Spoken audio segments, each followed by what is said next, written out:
आपने एक बात नोटिस की कि अगर आप युवाओं से पूछें तो इलेक्शन में सबसे बड़ा मुद्दा रोजगार का है।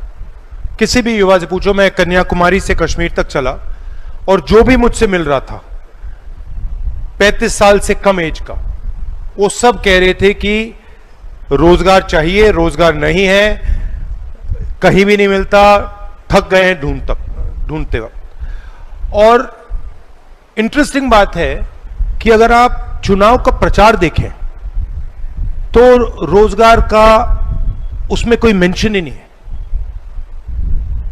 कॉन्स्टिट्यूशन की कांग्रेस पार्टी बात कर रही है,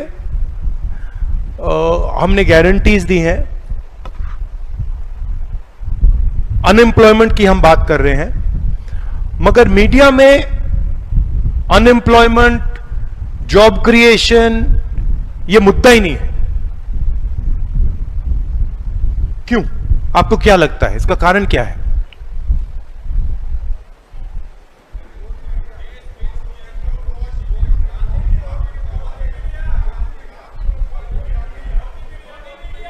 ये गोदी मीडिया जो है ये किसके हाथ में है? तो हिंदुस्तान में ये जो हैं अदानी अंबानी, ये जो 3 4 5 10 बड़े हैं, आपको क्या लगता है इनको ये रोजगार दिलवाना चाहते हैं या नहीं? क्यों नहीं? हाँ, तो मॉडल मैं आपको बता देता हूं। मॉडल यह है कि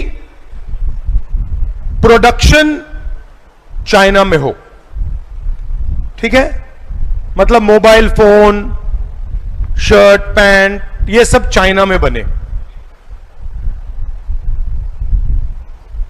फिर हिंदुस्तान के जो मोनोपोलिस्ट हैं वो चाइना का माल हिंदुस्तान में बेचे। क्यों? क्योंकि कोई बनाने की जरूरत नहीं है।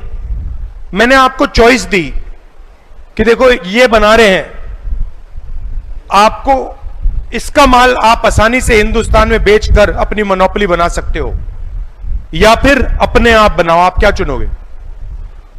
ऑटोमेटिकली आप कहोगे भैया बाहर से मिल रहा है, मुझे ठेका है, मैं उठा के बेच देता हूं। तो हिंदुस्तान में जो प्रोडक्शन कहा जाता है, जिसको मेक इन इंडिया कहा जाता है, मेड इन इंडिया कहा जाता है, उसको करने के लिए हमारे सबसे बड़े जो इंडस्ट्रीज वो चाहते ही नहीं है, उनका इंटरेस्ट ही नहीं है।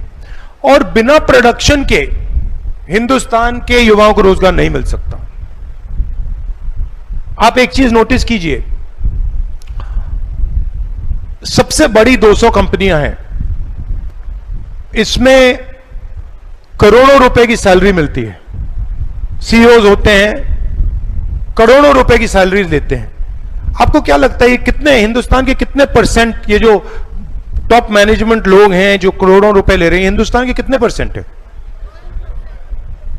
एक भी नहीं है, आधा परसेंट है, आधे से भी कम होंगे। और अगर आप इनका बैकग्राउंड देखें तो आप एक चीज नोटिस करेंगे, इसमें आपको एक गरीब जनरल कास्ट का व्यक्ति नहीं मिलेगा, किसान का बेटा एक नहीं मिलेगा, मजदूर का बेटा एक नहीं मिलेगा, दलित एक नहीं मिलेगा, आदिवासी एक नहीं मिलेगा, पिछड़ा एक नहीं मिलेगा। एक छोटा सा 1% क्लब है जिसमें ये सब के सब यहीं से आते हैं, जॉब ले जाते हैं, फिर से आते हैं, जॉब ले जाते हैं, फिर से आते हैं, जॉब ले जाते हैं। और 90% जो हिंदुस्तान की आबादी है वो या तो एग्जाम लेकर थक जाती है या फिर जॉब ढूंढते थक जाती है। बट मीडिया में, नैरेटिव में ये कभी नहीं आता है। भारत जोड़ो यात्रा में मैं चल रहा था, छोटी बच्ची मेरे पास आई 14-15 साल की। मैंने उससे पूछा क्या करती हो? कहती है मैं आईएएस के लिए तैयारी कर रही हूं। तो मैंने कहा क्या तुम्हें लगता है तुम आईएएस में घुस जाओगी? कहती है हां। तो मैंने कहा ठीक है बताओ, हिंदुस्तान में साल में आईएएस ऑफिसर्स कितने आते हैं, कितने कितने सिलेक्ट होते हैं, आप जानते हो? 300। जब मैंने उससे पूछा वो कहती है 16 लाख। तो आप सोचिए, ये लगता है कि रास्ता है और 300 लोगों के लिए यह हिंदुस्तान में रास्ता है, पर 99.9% लोगों के लिए यह रास्ता है ही नहीं। और बहुत सारे लोग कहते हैं कि देखो मैंने आईएएस की ट्राई की and I was not good enough. This is not correct. It is not that you are not good enough. It is that the chances of anybody getting into IAS are almost zero, right? So लोग exam ले रहे हैं, exam लेने की industry बन रही है, आपके जेब में से पैसा लिया जा रहा है, और रियलिटी ये है कि ये पूरा का पूरा जो ड्रामा चल रहा है ये 1-2% जॉब्स का ड्रामा चल रहा है, और 99% जो एवेन्यूज होने चाहिए वो बंद पड़े हुए हैं. Agniveer is an example. Public sector पूरा का पूरा बंद हो रहा है. सरकार में पहले परमानेंट नौकरी मिलती थी, अब ठेकेदारी प्रथा से मिलती है, तो कभी भी आपको मतलब निकाला जा सकता है.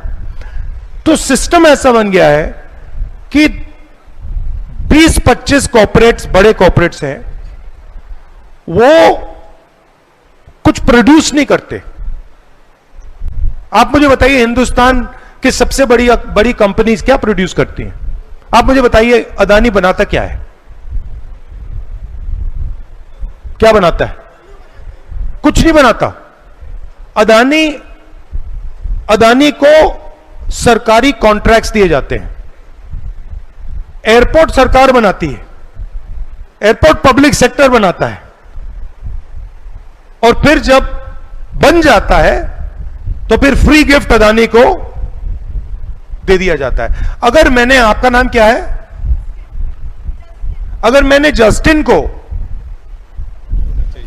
लखनऊ के एयरपोर्ट का कॉन्ट्रैक्ट पकड़ा दिया और कहा लीजिए जस्टिन, ये हमने एयरपोर्ट तैयार किया है, ये सरकार ने बनाया है, ये तुम ले लो. जस्टिन उस एयरपोर्ट को बहुत आसानी से चला सकती है. एडवर्टाइजमेंट बनाएगी, कहेगी भैया एयरपोर्ट चलाना है, टॉप क्वालिटी के लोग आ जाएंगे, बना देगी. वही पोर्ट के साथ हुआ, वही एयरपोर्ट्स के साथ हो रहा है, वही इंफ्रास्ट्रक्चर कॉन्ट्रैक्ट्स के साथ हो रहा है. तो इंडिया में नॉन प्रोडक्टिव ग्रोथ हो रही है, और इसमें सिचुएशन क्या है? वही 20-25 लोग, उन्हीं को कॉन्ट्रैक्ट मिलता है. मैं उदाहरण देता हूं. अमेठी में हमने पेट्रोलियम इंस्टीट्यूट बनवाया. पेट्रोलियम इंस्टीट्यूट में दिल्ली में किसी बड़े कॉन्ट्रैक्टर को उसका बिल्डिंग का कॉन्ट्रैक्ट मिला, मगर जब मैं अमेठी के बिल्डिंग में वहां गया, पता लगा कि लोकल कॉन्ट्रैक्टर काम कर रहा था. तो कॉन्ट्रैक्ट इसको मिला, इसने सीधा कॉन्ट्रैक्ट किसी और को दे दिया. मतलब ये काम भी नहीं कर रहा है, बट पूरा का पूरा करोड़ों रुपए का कॉन्ट्रैक्ट उसको मिल रहा है. पॉलिटिकली वो कॉन्ट्रैक्ट ले जाता है और फिर वो कहता है भैया तुम इधर आओ, तुम करो. कॉन्ट्रैक्ट कोई और कर रहा है, मार्जिन ये ले रहा है. तो ये बेसिकली हमारी इकोनॉमी है. और इसमें अगर आप देखें तो जो भी opportunities SC, ST, OBC, minorities और गरीब जनरल कास्ट की थी, उनको एक एक करके हटाया जा रहा है. तो ये एक्चुअल सिचुएशन है. और अगर आप GST को भी देखें, GST में जितना टैक्स गरीब किसान देता है, उतना ही टैक्स अदानी देता है. अगर गरीब किसान ने ये शर्ट खरीदी 18% वो देगा, अगर वही शर्ट अदानी ने खरीदी वही 18% देगा। तो ये जो सारा का सारा इंफ्रास्ट्रक्चर बन रहा है, ये जो पब्लिक सेक्टर के बैंक लोन्स जा रहे हैं, ये पैसा कहां से आ रहा है?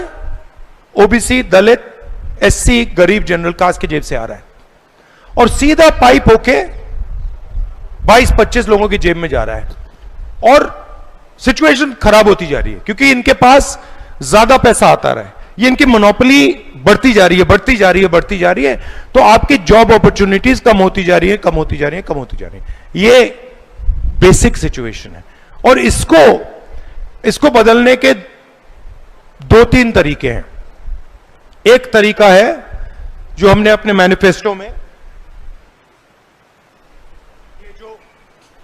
ये जो हमारी 5 गारंटीज हैं, इससे हमारी कोशिश है कि हम गरीबों को डायरेक्टली कैश इंजेक्शन उनके बैंक अकाउंट में डालें, महिलाओं को, बेरोजगार युवाओं को, किसानों को। एक तरीका यह है।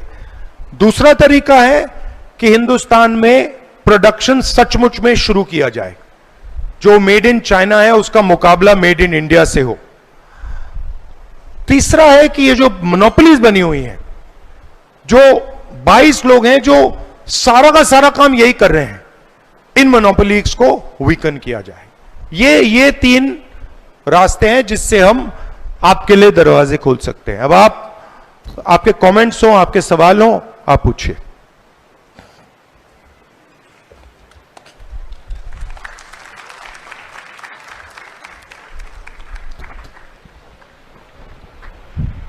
Thank you Rahul ji.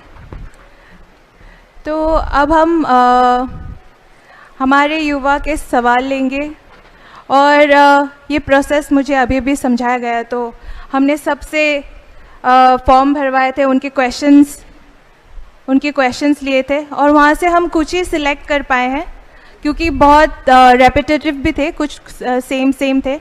तो जो एड्रेस नहीं हो पाएंगे वो उनका आंसर राहुल जी आपको खुद लेटर में भिजवा दिया जाएगा, वो आपको भेज दिया जाएगा। एंड ये अभी मैं नाम बोलूँगी तो आप यहाँ खुद को एक बार इंट्रोड्यूस कर दीजिए, फिर अपना सवाल बोलिएगा एंड देन फॉलोइंग आप नेक्स्ट नाम मैं लूँगी, तो आप रेडी रहिएगा।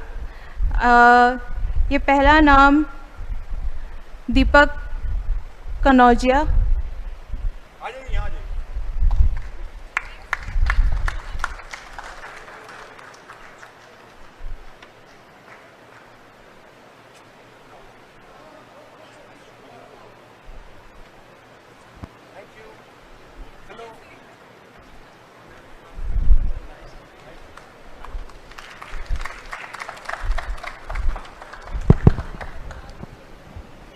सबसे पहले मैं राहुल सर को अपना नमस्कार करता हूं। Good evening Rahul sir. मेरा नाम दीपक कनौजिया है और मैं इलाहाबाद विश्वविद्यालय से ग्रेजुएशन और पीजी किया। वर्तमान समय में मैं लखनऊ विश्वविद्यालय से पीएचडी कर रहा हूं राजनीति विज्ञान विभाग में। दोस्तों, 2014 में जब मैं इलाहाबाद विश्वविद्यालय में ग्रेजुएशन करने गया तो मैं वनडे एग्ज़ाम की तैयारी करना शुरू किया। एसएससी की कोचिंग करता था। बीए सेकेंड ईयर में मैंने लेखपाल का इंटरव्यू दिया। इंटरव्यू में मेरा चयन नहीं हो पाया। तो 2016 के बाद जो 2017 में जब चुनाव आता है तो माननीय प्रधानमंत्री जी आते हैं क्षेत्र में और योगी जी भी, माननीय मुख्यमंत्री जी भी, और दोनों लोग ये वादा करते हैं कि हमारी सरकार आएगी तो हम जो है इंटरव्यू हटा देंगे ग्रुप सी और डी की नौकरियों से, ताकि जो इंटरव्यू में खेल होता है वो खेल नहीं हो पाएगा। तो इस सरकार ने इंटरव्यू तो हटा दिया, लेकिन दुर्भाग्य की बात है कि वैकेंसी ही नहीं आई ग्रुप सी और डी की। तो इंटरव्यू हटाने का क्या फ़ायदा मिला? तो और उसके बाद से लेखपाल की 2016 के बाद से एक वैकेंसी आई भी तो अभी तक माननीय सुप्रीम कोर्ट में वो लंबित है। और दूसरी बात कि जब इलाहाबाद विश्वविद्यालय में मैं 2014 में प्रवेश लिया तो मैं एससी कम्युनिटी से हूँ और मैं जनरल में क्वालिफाई करके प्रवेश लिया। उसके बावजूद भी मुझे हॉस्टल नहीं मिल पाया। और जनरल कम्युनिटी के भी लड़के जिनका अप्रोच था, मैं सबकी बात नहीं कर रहा हूँ, वो लोग हॉस्टल मुझसे कम नंबर पाने के बाद भी हॉस्टल उनको मिल गया, हमें हॉस्टल नहीं मिल पाया। मैं कैसे भी सर्वाइव किया। मेरी मम्मी शिक्षा मित्र थी, 3500 रुपये महीना पाती थी। मेरी 4 बहनें हैं, वो भी पढ़ती थी। मतलब कैसे भी करके मेरा मतलब हॉस्टल से, सर मैं ज़्यादा तो लेट नहीं कर रहा हूँ ना, ज़्यादा देर तक रिलैक्स करो भैया। ओके। तो मैं कैसे भी करके अफोर्ड किया, ग्रेजुएशन किया। फिर एसएससी के जो एग्ज़ाम हो रहे थे उसमें 2017 में पेपर लीक हुआ एसएससी सीजीएल का, और उसमें खुराना उस समय अध्यक्ष थे एसएससी के। और इसके बाद वैकेंसी आना लेट हो गया एसएससी का, और तो मैंने निर्णय लिया कि मैं अब पीजी कर लूँ। एसएससी की प्रिपरेशन से मैं हट गया, मैं पीजी कर लिया, नेट क्वालिफाई कर लिया, 3 बार मैं नेट क्वालिफाई हूँ। उसके बाद मैंने बीएड किया गोरखपुर यूनिवर्सिटी से, और बीएड करने के बाद मैं सीटेट कर लिया, टेट निकाल लिया, और 82 नंबर चाहिए एससी के लिए, मेरा 100+ है सीटेट में। तो उसके बाद भी 5 सालों से कोई वैकेंसी नहीं आई, और मैं अब तक बेरोजगार हूँ। पीएचडी कर रहा हूँ, उम्मीद है, लेकिन वैकेंसी नहीं आ रही है, तो थोड़ा डर लग रहा है कि इतना संघर्ष के बाद इतना आगे बढ़े और कुछ हो नहीं रहा। मेरी बहन है, मुझसे छोटी है, 3 साल मुझसे छोटी है। बिहार का जब फॉर्म आया, बीएड करने के बाद वो एमएड की, बिहार का जब फॉर्म आया तो मैंने तेजस्वी जी के नेतृत्व में, तो मैंने वो फॉर्म उससे भरवाया। बोली भैया आप भी भर दो। बोला नहीं, मैं नहीं भरूंगा, क्योंकि 2 साल पहले मैं पीजीटी का फॉर्म यूपी में भरा हूँ, 6 महीने में एग्ज़ाम हो जाएगा, तुम इसको भर लो और साल 1.5 साल में ये भी क्लियर हो जाएगा। तो मैं पीजीटी का फॉर्म नहीं भरा। मेरे पास डिग्री होते हुए, सब कुछ होते हुए, बिहार में एक कह लीजिए, मुझे लगा कि यूपी में मुझे मेरा एग्ज़ाम ही हो जाएगा। तब तक एग्ज़ाम जो है अब तक नहीं हुआ है पीजीटी का यूपी में। 2.5 साल पहले मैं फॉर्म भरा था। असिस्टेंट प्रोफेसर वाला भी एग्ज़ाम नहीं हुआ, एडवर्टाइजमेंट 51 का जो 2 साल पहले फॉर्म भरा गया। तो हम लोग उम्मीद कर रहे हैं कि सरकार शिक्षा सेवा चयन आयोग बना रही है, और कि शिक्षा सेवा चयन आयोग बना रही है कि हम वैकेंसी को बहुत नियमित कर देंगे, बहुत सही समय से कर देंगे। 2 साल से शिक्षा सेवा चयन आयोग बन रहा है। अब बिहार सरकार ने 6 महीने के अंदर तेजस्वी जी के नेतृत्व में, जिनकी पार्टी इंडिया अलायंस में माननीय राहुल जी के साथ है, उनकी सरकार ने 6 महीने में 2 वैकेंसी करा दिया और 2,10,000 नौकरी दे के दिखा दिया। और उसी में मेरी बहन क्वालिफाई हुई, और सीवान जिले में, मैं बलिया का हूँ तो सीवान बगल में लगता है, वहाँ से वो मेरी सिस्टर जो है इस समय टीचर है, पीजीटी में टीचर है। सर आपने कितना पैसा खर्च किया इसमें, ये पूरे प्रोसेस में, शुरुआत से अंत तक? शुरुआत से अंत तक सर जितना पैसा था मम्मी पापा के पास, कितने रुपए होगा? मतलब रुपया नहीं था, कुछ इस तरह से पर महीने जो कमा रहे हैं खर्च कर रहे हैं, मतलब जो इनकम है। तो अप्रोक्सीमेटली कितना होगा आज तक, जितना आपने मतलब इस प्रोसेस में एग्जाम लेने के लिए, टेस्ट लेने के लिए कितना पैसा खर्च किया होगा? मुझे लग रहा है कि सर मेरे 8-10 लाख तो हो ही गया होगा सर, मतलब नियर 8-10 लाख तो हो ही गया होगा, क्योंकि ज्यादा हो गया।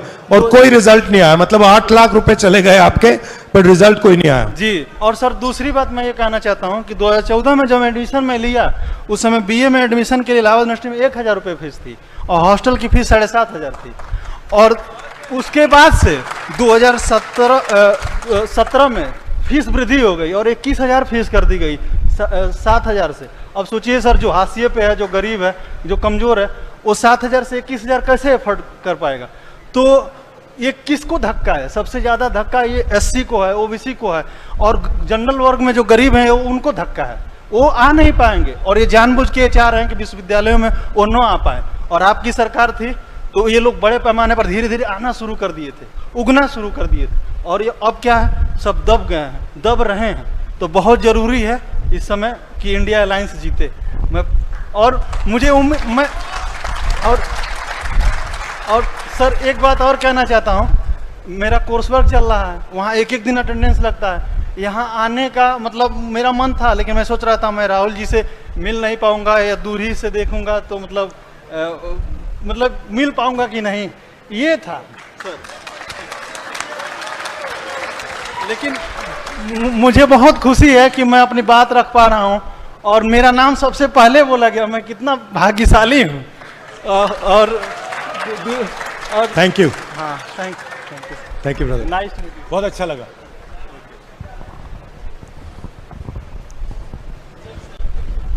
ले लेंगे, बाद में ले लेंगे।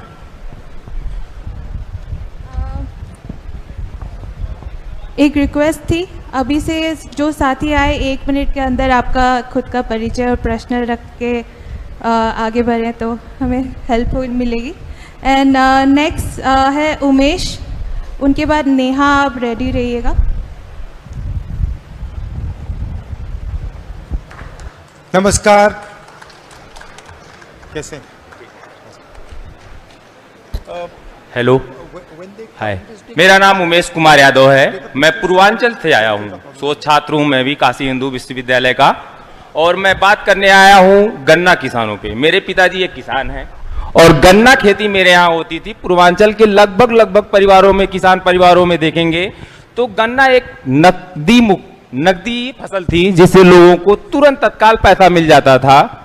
और सोचिए कि लगभग पिछली सरकार, इसी सरकार की दोष मैं नहीं दे रहा हूं, बसपा से देखेंगे, सपा से देखेंगे और आज भाजपा लगातार गन्ना मिलों को बंद की, जिससे हम जैसे परिवार के किसानों की आय एकदम खत्म हो गई। अभी 4 मिलें इस सरकार ने 2024 में बंद किया। 77,000 कुछ करोड़ मेरे जिले आजमगढ़ जिले में किसान का भुगतान अभी भी बकाया है। तो मैं एक स्टोरी बताता हूं कि कैसे मेरा ग्रोथ, मैं काशी हिंदू विश्वविद्यालय पहुंचा, इलाहाबाद पहुंचा, कैसे मेरे भाई लोग पढ़े। तो मेरे पिताजी किसान थे, गन्ना की खेती करते थे और उसी गन्ना मिल रत्ना शुगर मिल साहेगंज में कलर की नौकरी करते थे। 13 में वो गन्ना मिल बंद कर दिया गया, जबरदस्ती मेरे पिताजी को रिटायर कर दिया गया। आज 800 रुपए मात्र उनको पेंशन मिलती है, मतलब प्रतिदिन का 26 रुपए बात इनकम है। तब भी मेरे पिता ने हौसला नहीं हारा और यहां तक लोगों को पढ़ाया लिखाया और ले गए, पीएचडी तक कराए।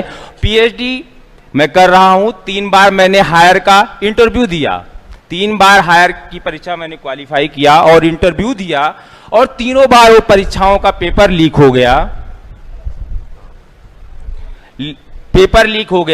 पहली बार 47 की वैकेंसी में मैंने मेहनत किया, कुछ दोस्तों से पैसा जुटाया और इलाहाबाद हाई कोर्ट में सरकार के खिलाफ रीट भी दायर किया, लेकिन अभी तक उसका कोई फैसला नहीं आया।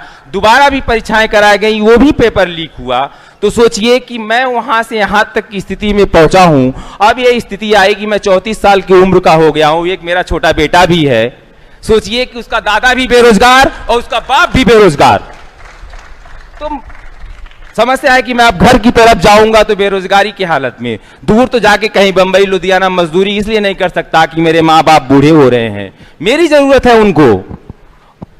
तो मैं राहुल जी आपसे यही चाहता हूं कि आप उन गन्ना किसानों के लिए और राइट टू रोजगार के लिए, एम्प्लॉयमेंट के लिए आप क्या सोचते हैं, क्या कहना चाहेंगे हम लोगों के लिए? तो हमारी ये गारंटी है चुनाव में, बड़ी इंटरेस्टिंग गारंटी है, जिसमें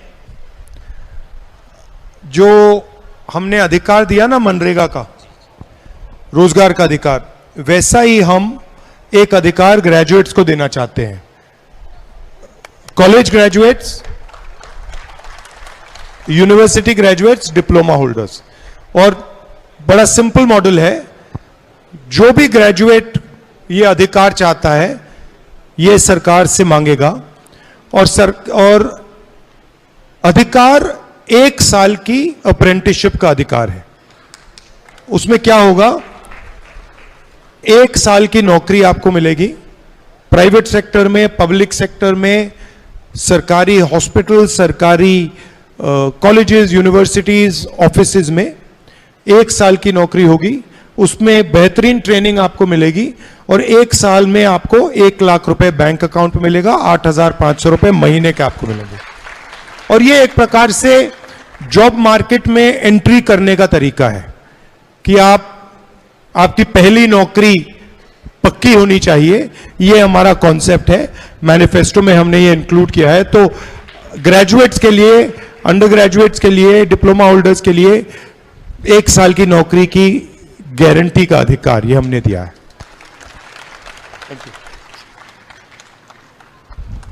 नेहा प्लीज आ जाइए।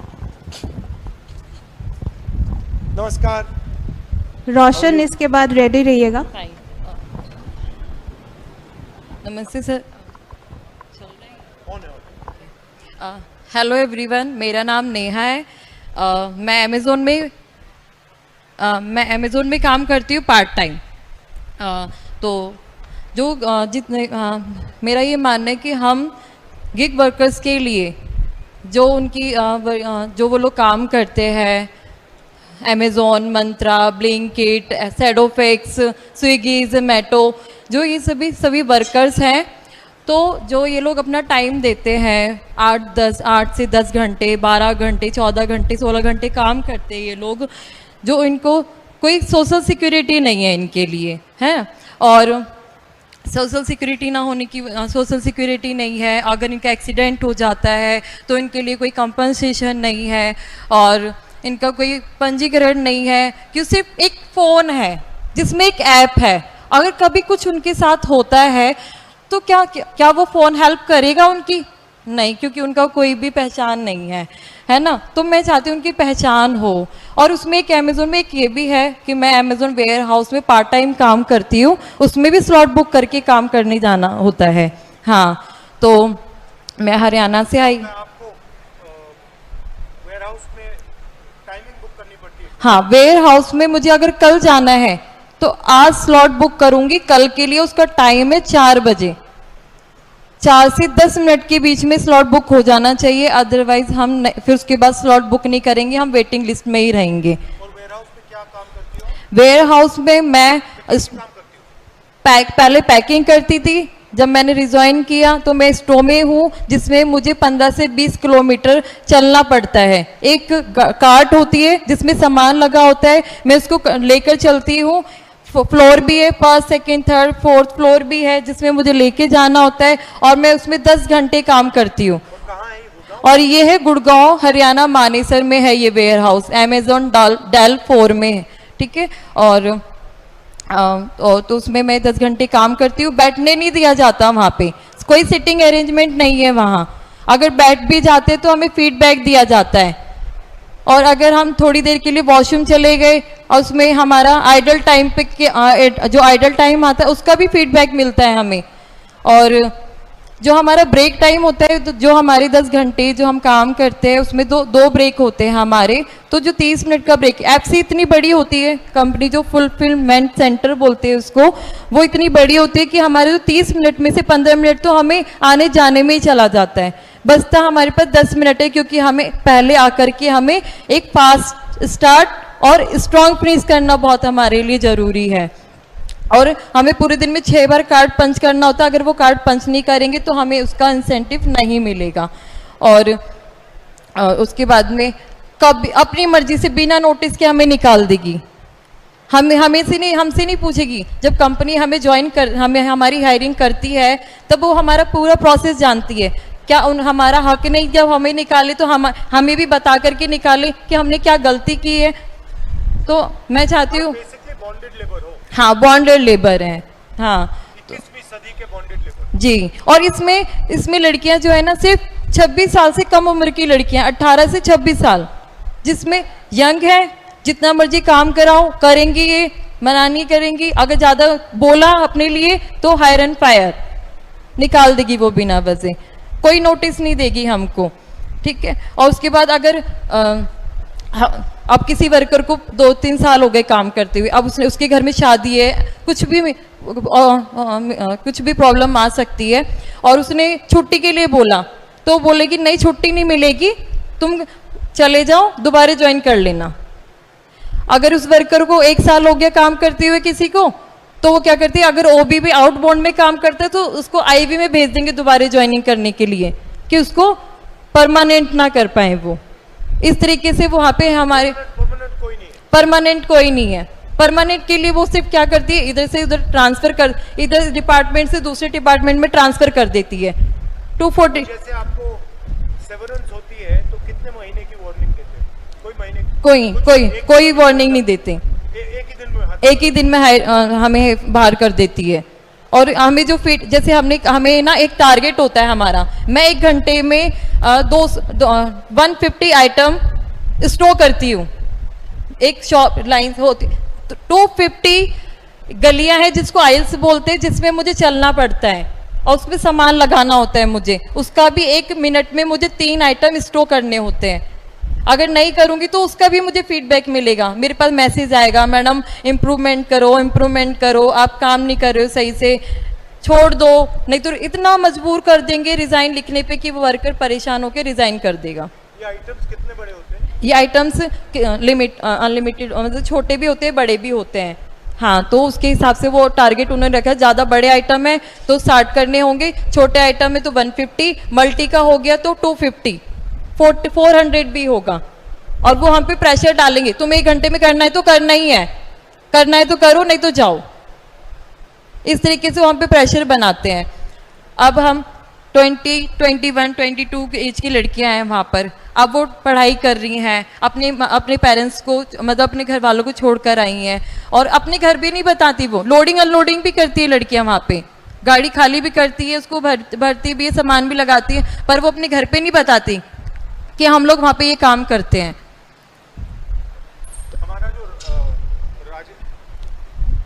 हमारा जो राजस्थान का गिग वर्कर्स का कानून था, उसके बारे में आपने सुना है? हाँ, मैं जब वो कानून के बारे में जब वहाँ पर आए थे तो मैं वहीं पे ही थी, तो मेरे को इसके बारे में पता है कि गिग वर्कर्स कानून बना था, उसमें सोशल सिक्योरिटी वगैरह को लेकर के, हाँ, गिग वर्कर्स के लिए कानून। तो उसमें आइडिया था कि आपका जो काम होता है, गिग वर्कर्स का काम होता है, वो ट्रांजैक्शन होता है, ट्रांजैक्शन बेसिस होता है। तो हमारी थिंकिंग थी कि हर ट्रांजैक्शन का एक परसेंटेज कंपनी आपकी सोशल सिक्योरिटी के लिए, आपके पेंशन के लिए डाले, और वो आपके साथ परमानेंट चले।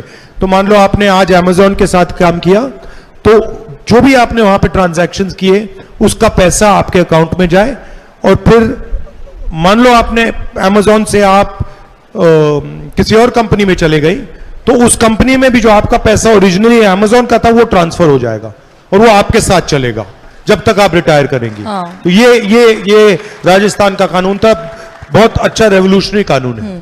तो मैं भी चाहती हूँ कि जब आपकी सरकार आए तो हमारे लिए कुछ नेशनल लेवल पे ऐसा कानून बनाना चाहिए, क्योंकि ये जो आइडिया है कि हम बिना कोई सोशल सिक्योरिटी के लोगों से काम ले सकें, और जब भी हम इनको निकालना चाहें 1 दिन में हम इनको निकाल दें, ये एक्चुअली प्रोडक्टिव ही नहीं है, इससे फायदा नहीं होता है। नहीं। ठीक है, वेरी गुड, तो thank you. Thank you, thank you.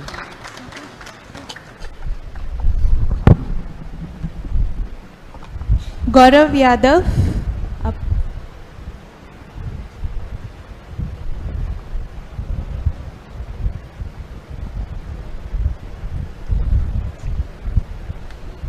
उसके बाद ईश्वर, आप रेडी रहिए। कैसे हो?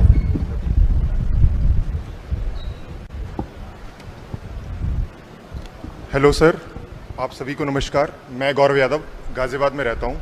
मैं एक बीटेक ग्रेजुएट हूँ। 2021 में मैंने बीटेक करी थी। सर, उत्तर प्रदेश में बीटेक ग्रेजुएट के लिए कोई भी वैल्यू नहीं है, ना कोई वैकेंसी आ रही है।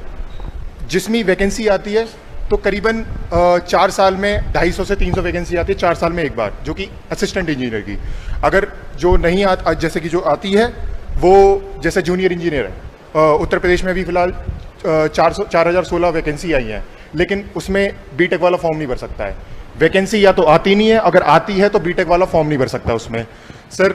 और अगर मैं आपसे प्राइवेट सेक्टर की बात करूं, मेरे पिताजी ने 15 लाख रुपए देकर मेरे से बीटेक करवाई, लेकिन एंड में जब मैं जाता हूं, प्लेसमेंट मेरी होती है या तो होती नहीं है। अगर मैं ऑफ कैंपस करता हूं तो उसमें 15,000 रुपये मुझे मिलते हैं। इसमें खुद तो खैर घर वाले को तो कुछ भी नहीं हो पाएगा। और सर, मैंने गेट क्वालिफाइड भी हूँ। मैंने गेट क्वालिफाइड हूँ, जो गेट से हम पीएसयू सेक्टर में जाते हैं, पब्लिक सेक्टर यूनिट में अदर, और उसमें देखते हैं उसमें भी कोई भी वैकेंसी नहीं है।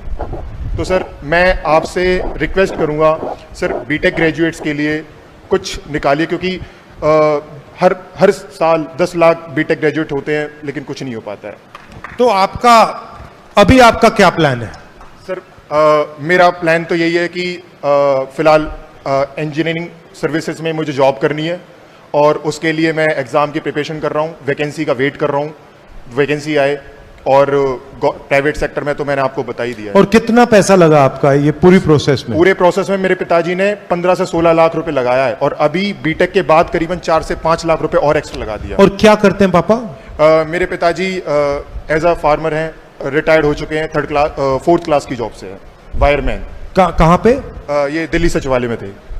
ठीक है। हाँ, और सर मेरा एक मैसेज है आपको कि जैसे कि आपने मणिपुर से महाराष्ट्र और कन्याकुमारी से लेकर कश्मीर, आपने एक शुभ संकल्प से आपने न्याय यात्रा निकाली जिसमें आपने संपूर्ण राष्ट्र को एक सूत में पिरोने का काम किया, जिससे क्या है कि आपने जो भी मोहब्बत की दुकान आपने खोली, जो हमारा ओरिजिनल कल्चर है, जो हमारी सभ्यता है सर, आपने उसको रीजनरेट किया है।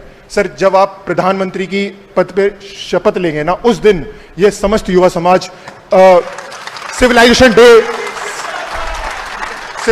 डे मतलब कि हमारी जो सभ्यता दिवस मनाएगा। आपने भाईचारे को एक कर दिया, सबसे बड़ा प्रेम ही है हमारे कल्चर में। सरदार उधम सिंह ने जब उन्होंने अपना मतलब गुनाह कबूल किया था जनरल डायर को मारने के बाद, तो उन्होंने किसी ग्रंथ पे हाथ नहीं रखा था, उन्होंने जो हाथ रखा था वो हीर रांझा, जो कि एक प्रेम का प्रतीक है, उसने उसमें हाथ रखा था और कहा था कि मैं अपना गुनाह कबूल करता हूं। सर आपने मेरे देश में प्रेम लेके आए हैं, एकता लेके आए हैं, सम्मान लेके आए हैं। आज हम भाईचारे में हिंदू मुस्लिम और समस्त SC OBC अदर कास्ट में भी हम आराम से एक दूसरे के टिफिन में हम खा सकते हैं, वो भी सर आपकी वजह से है, आपकी मोहब्बत की दुकान की वजह से। Thank you so much sir.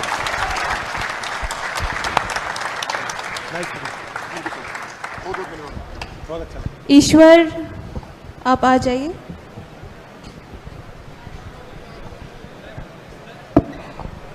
नमस्कार, कैसे हो?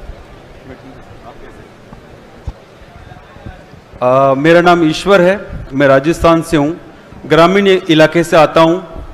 मेरा पढ़ाई 10वीं तक हुआ, उसके बाद आर्थिक स्थिति और अवसर की समझ नहीं होने की वजह से छोड़ दी।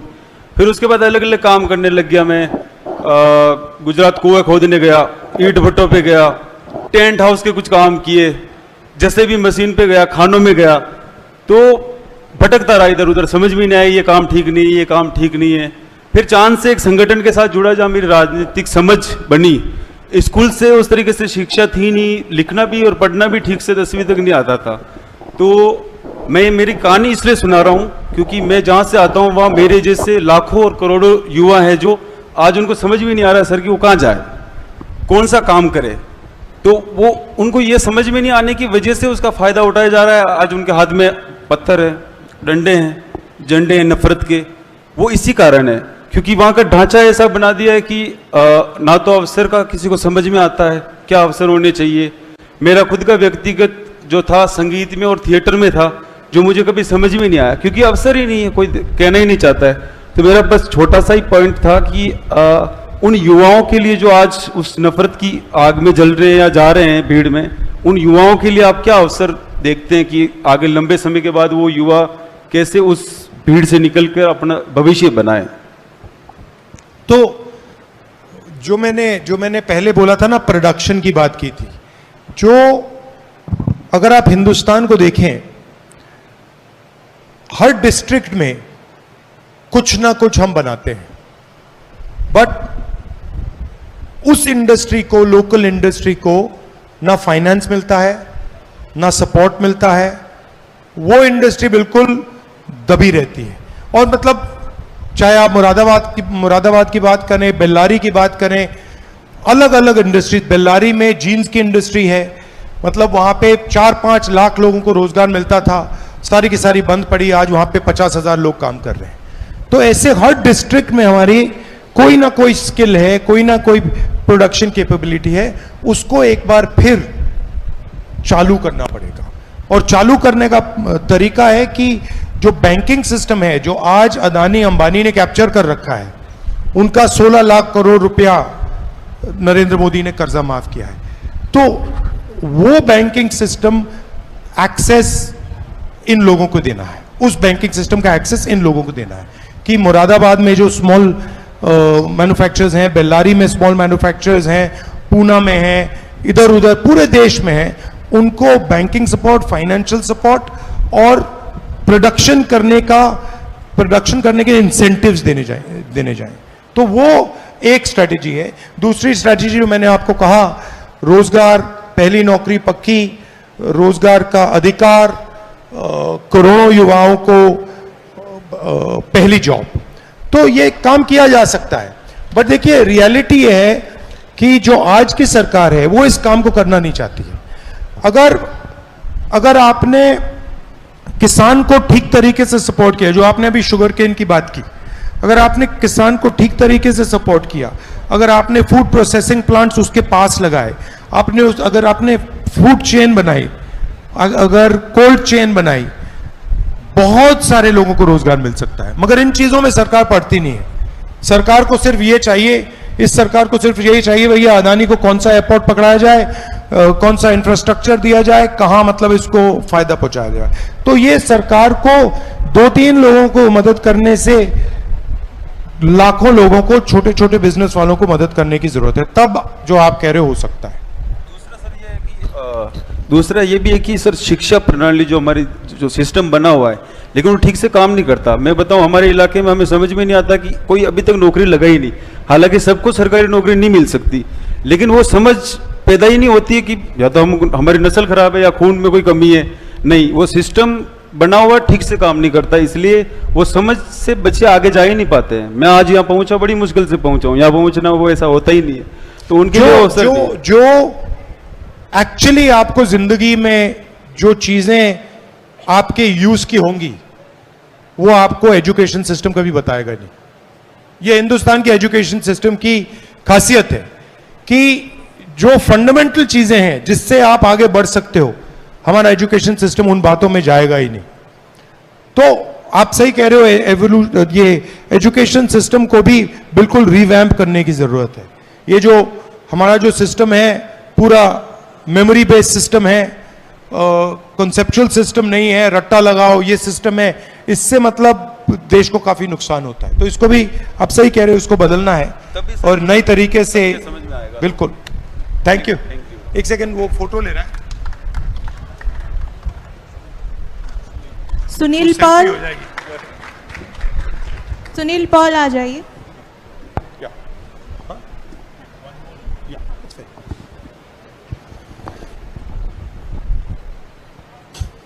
नमस्कार, क्या नाम है आपका? सुनील पाल। कहाँ के हो? मैं सुनील पाल उत्तर प्रदेश बलिया से हूँ।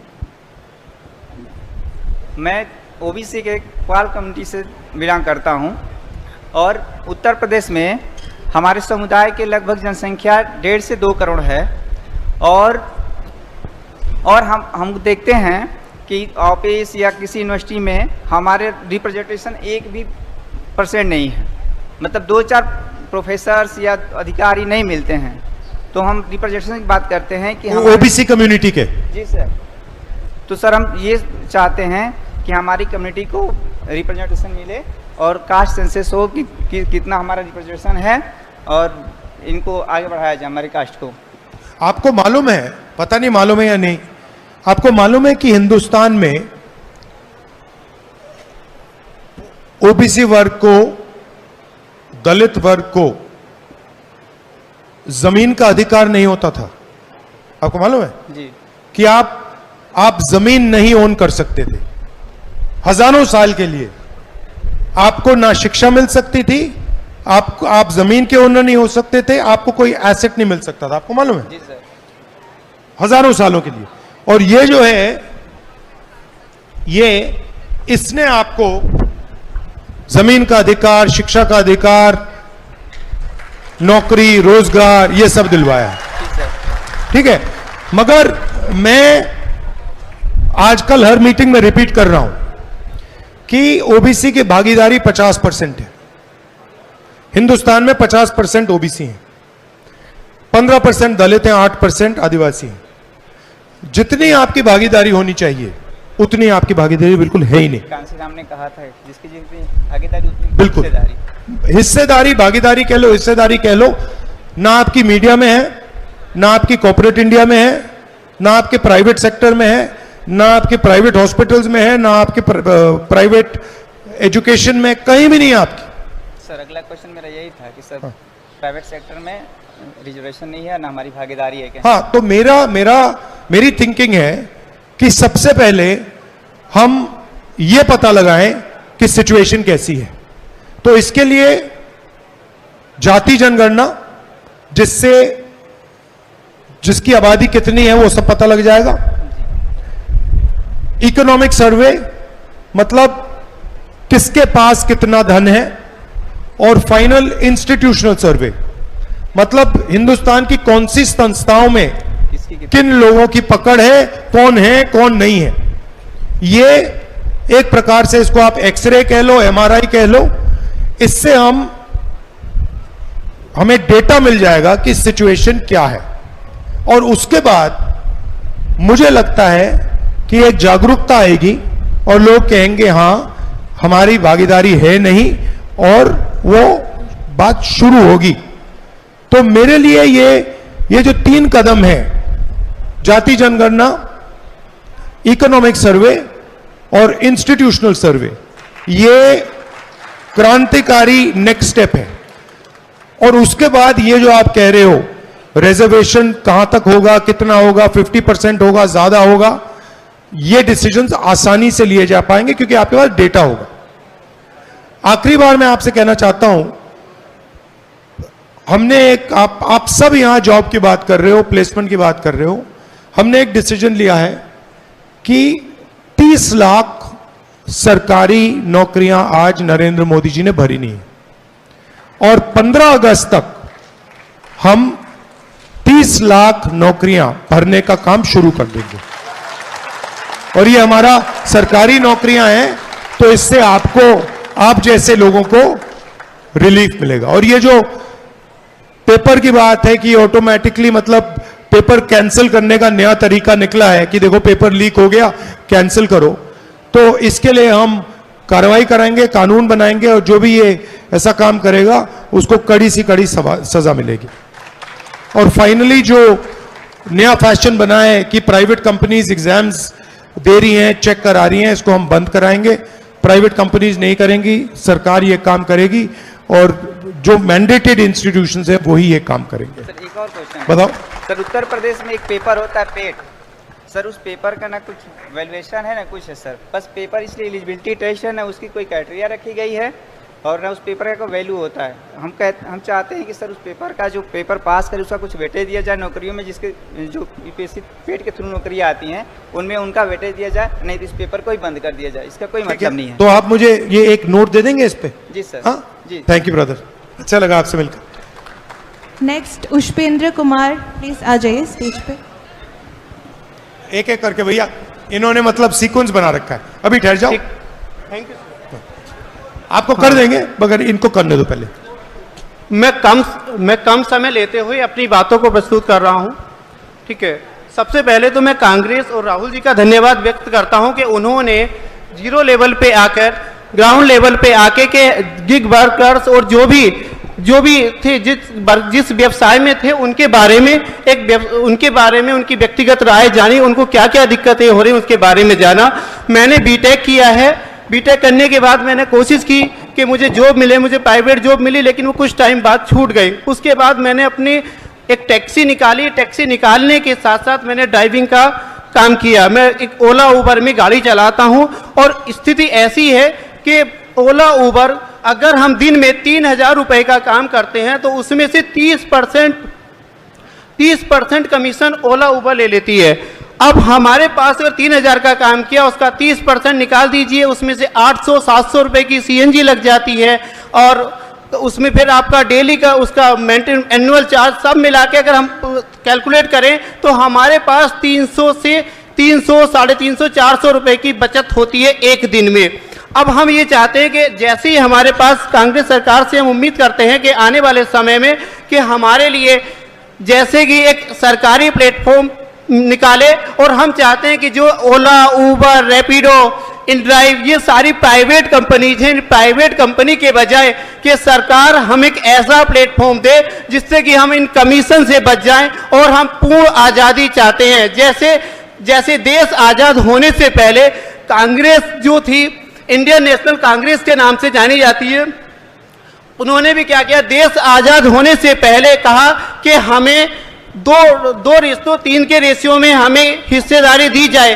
तो अब हम चाहते हैं कि हम सरकार की से हेल्प से कि हमारे लिए एक ऐसा प्लेटफॉर्म उतारे कि जिसपे हमारे पास हम बुकिंग लें, क्योंकि अब हम जो बुकिंग लेते हैं उसमें ये होता है कि जितने भी ड्राइवर्स हैं सभी शोषित हैं, अकेला मैं नहीं, कुछ लोग, सभी लोग यहाँ नहीं पहुँच पाए हैं, लेकिन उनको मैं रिप्रेजेंट कर रहा हूँ। तो उसमें ये मानिए कि पहली डिमांड हम कर रहे हैं कि सरकारी प्लेटफॉर्म निकाले। अब हम उम्मीद करते हैं कि हमारे लिए जब इतना सोचा गया तो आगे भी जरूर सोचा जाएगा।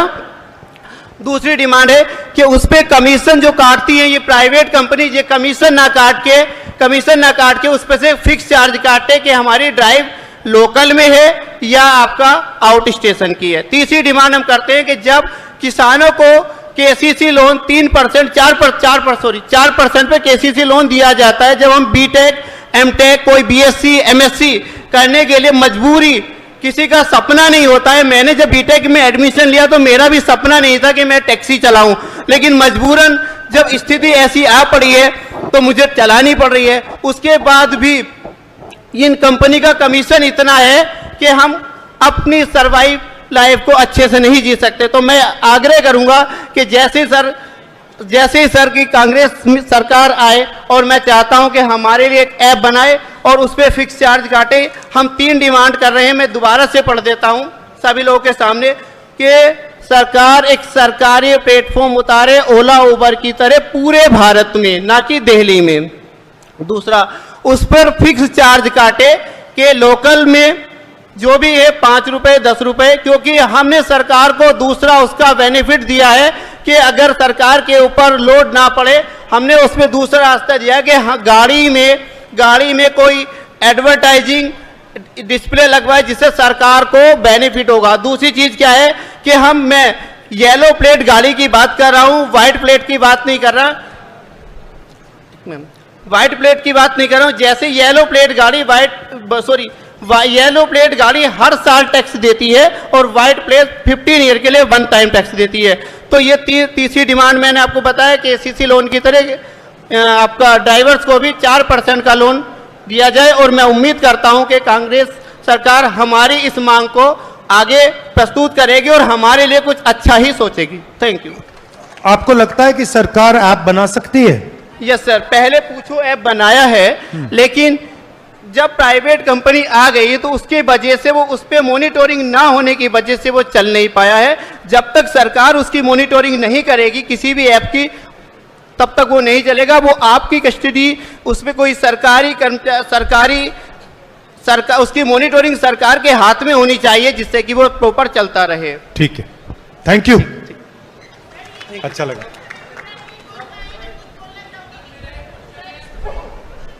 सब लोग तो नहीं कर सकते, 1-2 लोग आ जाइए, आप आ जाइए, हाँ आ जाइए।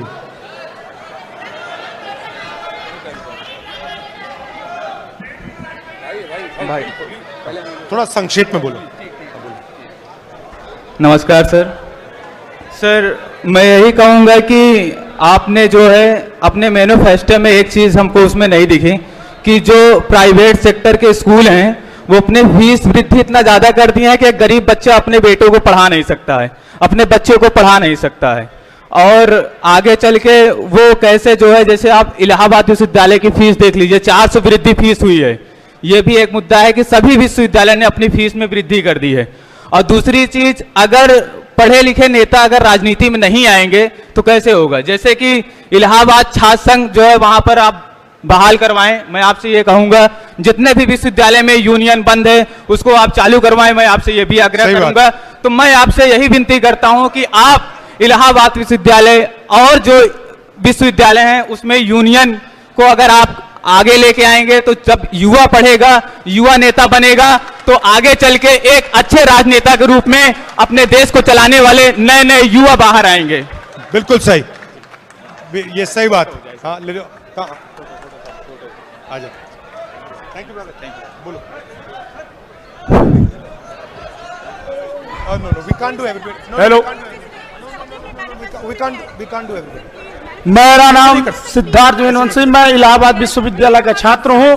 ठहर जाओ ना, मैं आप लिख के अपने विश्वविद्यालय इलाहाबाद विश्वविद्यालय का छात्र हूं। मेरा यही सवाल है कि हम एक दलित परिवार से आते हैं कि मैं एक दलित परिवार से आता हूं कि जो रोड पे बांस के डाली बर्तन बनाने का काम करते हैं। मैं उस परिवार से आता हूं। मैं किसी तरह उस परिवार से उठकर अपने शिक्षा के लिए इलाहाबाद विश्वविद्यालय में दाखिला किया।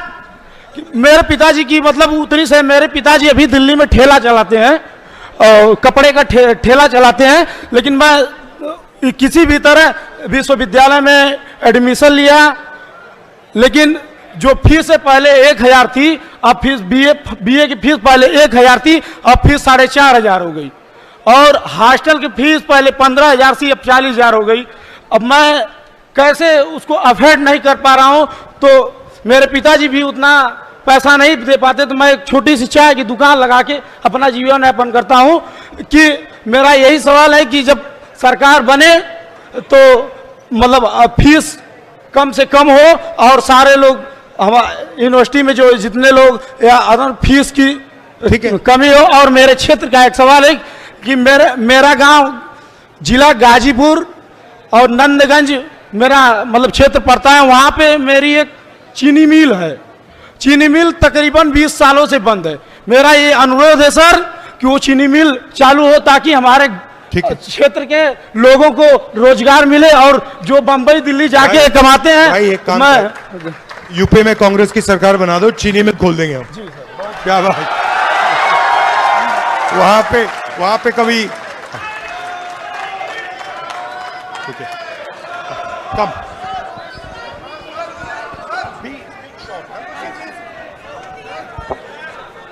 You write me the question, I'll answer it.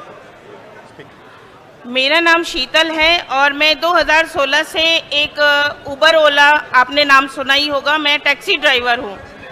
और सर के पास मैं सवाल इसलिए कुछ अपने लेकर आई थी कि हम 2016 से जो ड्राइविंग कर रहे हैं, मोदी जी ने एक लाइन चलाई थी बेटी पढ़ाओ, जो कि कहीं भी नहीं है।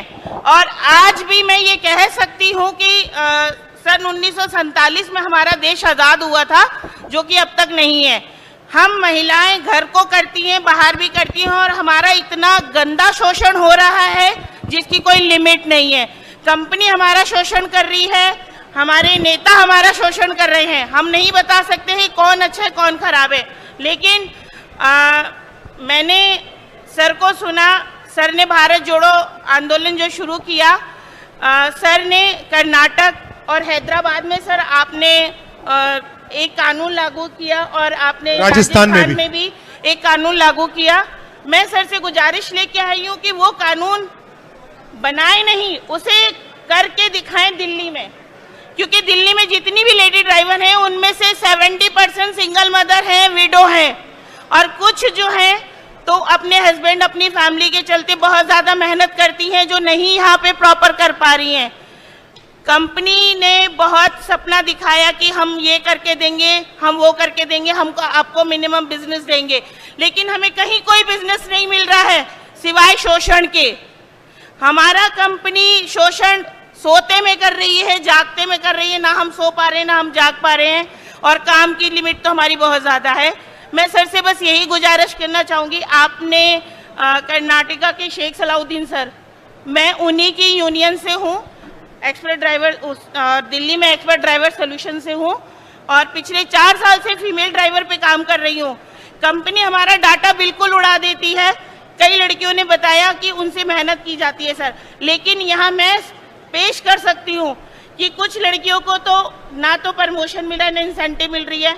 कुछ लड़कियों के संग एक्सीडेंट हुए, उनका डाटा उड़ा दिया गया कि नहीं आप ऑन ड्यूटी ही नहीं थे। तो उस कंडीशन में वो लड़कियां किसके पास जाए? सरकार के पास, पुलिस स्टेशन में। हमारा कहीं भी कोई सुनवाई नहीं है, पुलिस स्टेशन भी नहीं सुनती है। हम कितने भी चिल्लाएं, कितने भी आंदोलन करें, कितने भी प्रोटेस्ट करें। मैं कई प्रोटेस्ट कर चुकी हूँ दिल्ली में जंतर मंतर पे। कंक्लूड कीजिए ना, कंट्रोल सर, कंक्लूड खत्म कीजिए, काफी लंबा बोलिए। सर आप बताइए, नहीं आप बताइए। तो जो कानून हमने कर्नाटक में, तेलंगाना में, राजस्थान में बनाया, वही कानून हम नेशनल लेवल पे बना रहे हैं। अनफॉर्चुनेटली दिल्ली में हमारी सरकार नहीं है, तो हम दिल्ली में ये कानून नहीं बना सकते हैं। सर हम तो कोशिश कर सकते हैं आपको सपोर्ट करने की, वो बिल्कुल, हम करेंगे, but- लेकिन but- हम आपसे भी उम्मीद वही करते नहीं, बट हमारी थिंकिंग है कि ये जो गिग वर्कर्स को बिल्कुल बॉन्डेड वर्कर बना रखा है, ये एक्सेप्टेबल नहीं है और इसको हम बदलेंगे, आपको सोशल सिक्योरिटी दिलवाएंगे और मेरी सोच है कुछ ना कुछ मिनिमम वेज या कुछ इसमें भी डालना पड़ेगा। ठीक है, थैंक यू। अच्छा, अब एक प्रॉब्लम है क्योंकि मेरा अगला प्रोग्राम है, मगर जो भी आपके सवाल